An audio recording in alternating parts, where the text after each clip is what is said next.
The sunflower should be the symbol of preppers and survivors, and it's the unsung hero that every prepper should grow, know how to recognize in the wild, and use. In this video, we'll take a look at Helianthus tuberosum. Its common names are sunroot, wild sunflower, earth apple, Canadian truffle, and Jerusalem artichoke. The tuber of this plant can commonly be found in some grocery stores, and it is sometimes referred to as a fartichoke.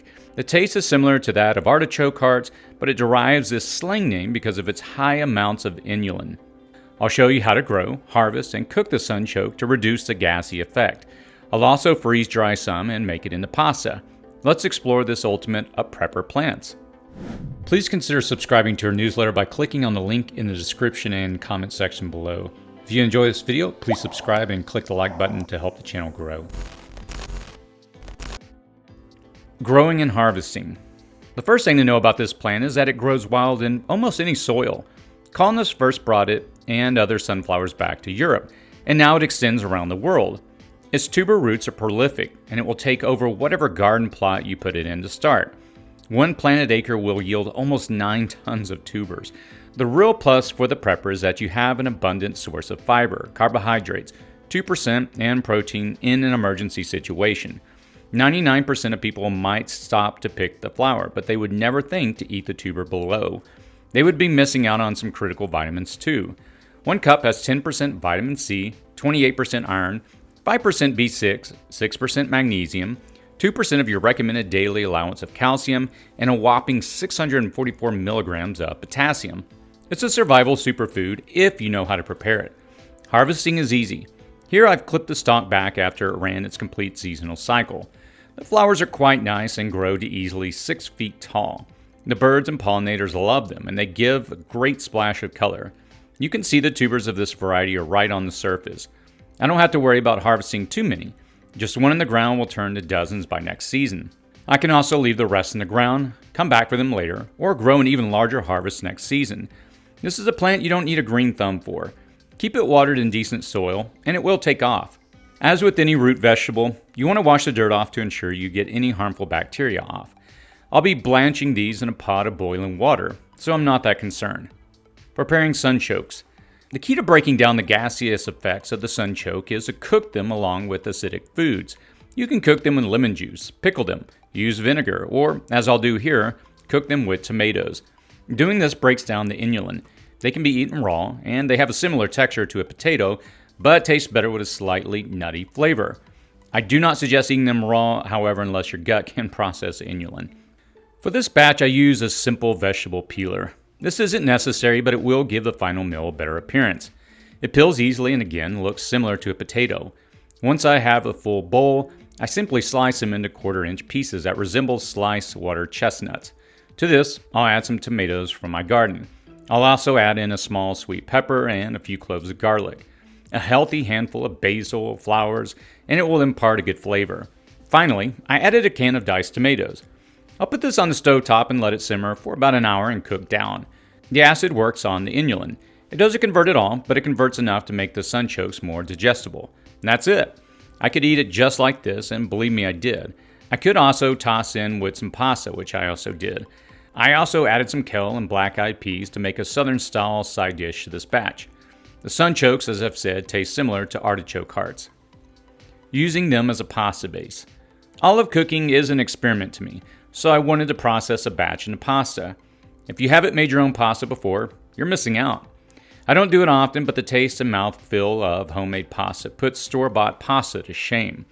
I could make these into noodles with my pasta maker, but I want to stay closer to what you might have in a grid-down situation, so I'll process these into lasagna noodles and make a lasagna out of them. I start by cleaning them, slicing them, and parboiling them into 1/3 cup lemon juice and water. This will process some inulin down and ensure me that there are no harmful soil bacteria on them when I dry them out. Sunchokes are gluten-free. Because of this, I'll have to make the pasta dough by also using some semolina flour and regular all-purpose flour because pasta needs gluten. If you're gluten tolerant, you could probably use some pasta flour alternatives, but that's a little beyond our scope here. To dry them, I could use a simple dehydrator. I have a medium harvest right freeze dryer, and I think that will give me a more refined flour that will also require less post-drying processing to get a workable flour. But if you do plan on stocking in your prepper pantry shelf-stable foods for up to 25 years or more, a Harvest Right freeze dryer will pay for itself many times over. I have to do a little aside here to talk about the freeze dryer. I got one of these because it allows me to freeze dry food now that I can rehydrate potentially years from now while retaining all of the nutrients, textures, and tastes. Freeze dryers have been only available to non-commercial people for a few years, and I'm glad I picked one up. I'll be doing a whole series on this channel, working with this machine from unboxing to prepared meals, because I think it is valuable to our community. With recent freeze-dried food companies suspending operations because of supply chain issues, if you can put one of these on your wish list, you'll be happy you did. I did as a hedge against inflation as well. The cost of steak in my area has doubled this year, and I can't always justify the prices now. I will release a video on the freeze-dried steak, chicken, even taco meat. Subscribe to this channel for more on that, so you can see both my successes and failures freeze drying and decide if one of these is a good choice for you. I'll put a link to the freeze dryers in the description and comment section below. Now, you don't need a freeze dry to do this. You can use a simple dehydrator or even air dry these slices. They may pick up a nuttier kind of taste as a result. I put my Sunchoke slices on the freeze dryer tray and set them to freeze. The result is a food that is reduced to 1 to 5% residual moisture. Bacteria and yeast can't live in that environment. Normally, a slow freezing process causes sharp ice crystals to pierce cell walls. This is why you can end up with mushy food. Flash freezing the food and then freeze drying maintains the cell walls, thereby preserving the texture and the mouthfeel of your food. By following the freeze drying process, it allows me to powder them into a fine powder and mix with an equal part of semolina flour to make my lasagna noodles.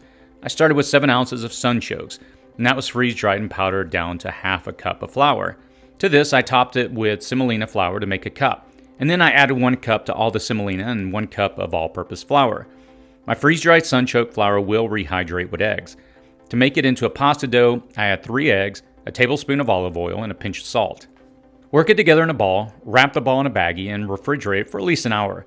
Then roll it to about 1/8 of an inch, slice into your pan shape, and start layering. To make this into lasagna, I'll put a layer down in an oiled olive pan, then alternate layers with meat and sauce, mozzarella and herbs, until I run out of noodles. The order really doesn't matter, and there's 1,000 different ways to make lasagna. I'm only making this to see if there's a taste difference in the fortified noodle layer I'm creating. The meat I'm using is just hamburger seasoned with some Italian herbs, onions, and garlic, and the sauce is just some jarred sauce. This is basically just a meat and cheese lasagna, though there's no ricotta in it. I added just a little mushroom. I'll cook it at 350 degrees for 50 minutes cover, then crank the oven up to 400 for another 10 minutes uncovered. Let it sit for 30 minutes before cutting and serving. Enjoy! While I was skeptical, I was definitely pleased with the results. The flavors were rich and full body. The 1/2 cup extra semolina made for a slightly grainy pasta on the bottom noodle, which was more in the olive oil. The whole family enjoyed the meal. I think the slight extra flavor imparted by the Sunchoke brought out the deeper flavors of the tomatoes and herbs. I would highly recommend you try this, if only to add some flavor and some extra nutrition to the usually empty carbs of pasta. Naturally, in a grid down situation, you probably won't be whipping up a lasagna, but you could still dry out and powdered Sunchokes. Adding them to the flour will stretch your supply and increase the nutritional value of the food. There you have it, 2 simple recipes for the root of a flour. You could easily modify either recipe in a grid down situation, even cooking the lasagna in a Dutch oven or an open fire if you had to. Most people only know the sunflower seed as a food source and for pressing into oil, but all the plant species and the entire plant, leaves, roots, stalk, and flower, they're edible. Plant some Sunchokes today, and you'll be guaranteed an abundant food source that you can draw upon for many years, while others simply admire the flowers. Your children's children can harvest the tubers from the plants you plant today. As I said, the sunflower should be the official symbol of preppers and survivors. What do you think? I'd love to know if you harvest Sunchokes or if you have a great way to prepare them. Let us know in the comments below and we'll consider it for a future video. I read many of the comments and respond to them when I can. That's typically within the first hour of releasing a video. I can notify you when other videos become available if you take that step to subscribe to the channel. As always, stay safe out there.